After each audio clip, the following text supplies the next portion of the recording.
يا مساء الفل عليكم حبايبي، ازيكم عاملين ايه؟ انا امنيه سامي. لسه اول مره يشوفني ما ينساش يعمل لايك وسبسكرايب عشان يوصلك كل جديد. وصفتنا النهارده بقى معرفش الناس هتزعل مني ولا تبقى مبسوطه.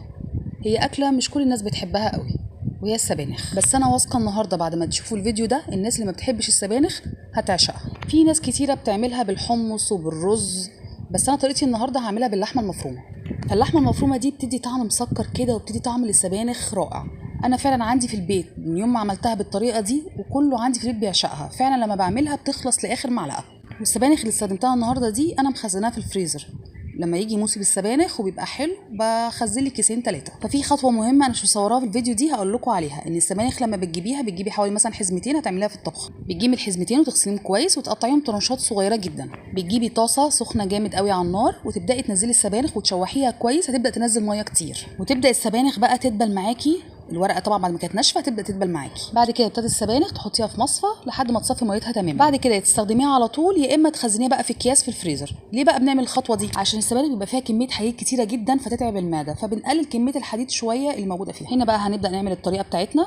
بنجيب السبانخ زي ما انتم شايفين، السبانخ عندي محفوظه، وبنجيب حزمه شبت وكبشه لحمه مفرومه. اول حاجه بننزل بحوالي معلقه زيت كبيره ومعلقه سمنه كبيره. انا في الخضار بحب احط سمنه على زيت، ما بحبش اكتفي بالسمنه بس. اول ما السمنه والزيت يسخنوا معانا او بمعنى اصح يقدحوا، بنبدا بقى ننزل بالبصلايه الكبيره اللي احنا فرمناها ونشوحها شويه لحد ما تصفر. اول ما تصفر معانا بننزل بحوالي 3 فصوص ثوم مفرومين فرم ناعم ونشوحها تاني مع البصله شويه كده. تمام بقى هننزل باللحمه المفرومه بتاعتنا. اللحمه المفرومه بالظبط كبشه صغيره، حوالي من معلقتين ل3 معالق لحمه مفرومه صغيرين، ونفضل نشوحها كويس جدا مع البصله والثومه لحد ما اللحمه المفرومه يتغير لونها. اول ما تغير لونها هننزل بالفلفل الاسود ونشوحه برده معاهم شويه.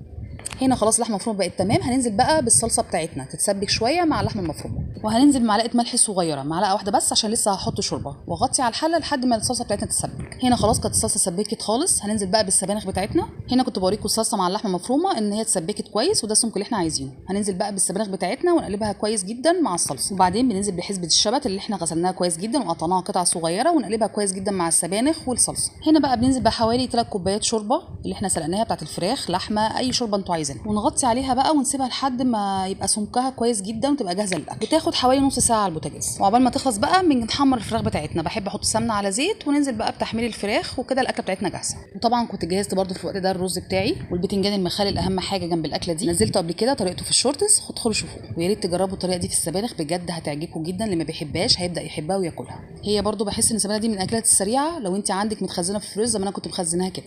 ان شاء الله الفتره الجايه هوريكم طريقه تفريزها في الفريزر واعمل لكم فيديو ليه. ويا رب فيديو النهارده يكون عجبكم، ولو عجبكم ما تنسوش تعملوا لايك لان ده بيفرق معايا كتير. مستنيه كومنتاتكم لان ده بيشجعني انزل لكم فيديوهات كتير. اللي بيتفرج عليا لحد دلوقتي ولسه ما اشتركش في القناه يا ريت يعمل سبسكرايب عشان يوصلك كل جديد. وبكده اقول لكم استنوني ان شاء الله المره الجايه في اكله جديده ووصفه جديده.